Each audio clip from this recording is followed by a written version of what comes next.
I've gotten to know Bruce Higley because he's my neighbor. He lives across the street. And you'll all be glad to know that he keeps a very nice lawn, so he's enhanced the value of our house in the neighborhood.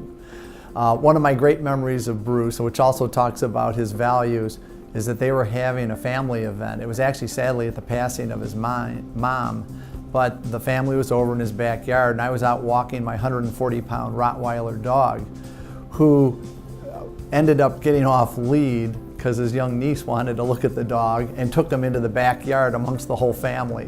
And you could hear this scurry of activities. But the Higleys are just a lovely family. So I met Bruce about 15 years ago when he first interviewed me to open our Columbus office. And as soon as I met him, I knew that he was somebody I wanted to work for. Well, I think I first met Bruce Higley in 2015 when his family gave an incredibly generous gift to the Cleveland Foundation. What a wonderful, generous gift and a generous family here in town, but they do that in such an understated way. And Bruce is a humble but strong leader here in our town that really impressed me as somebody who cares so deeply about our community, as evidenced by the gift and just the way he carries himself and everything he does every day. I'm very fortunate to come from a family and to represent a family that truly has believed in giving back to the community and in our collective and individual responsibility to care for those that are in need. He is a man of high integrity, cares deeply about the community, makes decisions for the long haul about maybe not what's the best outcome in the moment, but what's the best outcome over the long term, and preserves the values of the Higley family as established more than 90 years ago when they started this company. The greatest value of the Higley family, and I can say it knowing having met Mrs. Higley briefly before she passed away, and then Bruce and Sharon, is humility. That they are glad to use their funds for the good of the community, but they do it in a very understated way. The Higley family has been in the Cleveland community for about 150 years now, or actively involved in the Cleveland community.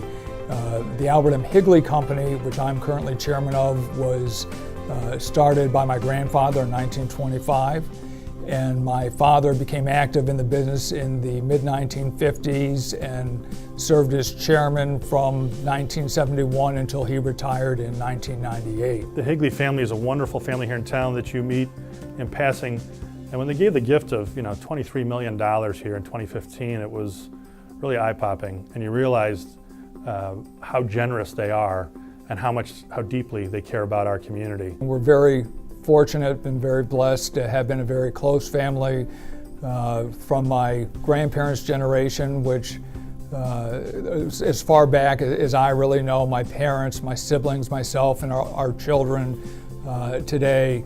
We're just very fortunate. We're very blessed to have each other. We love each other, and we're best friends. It's a great way to have it.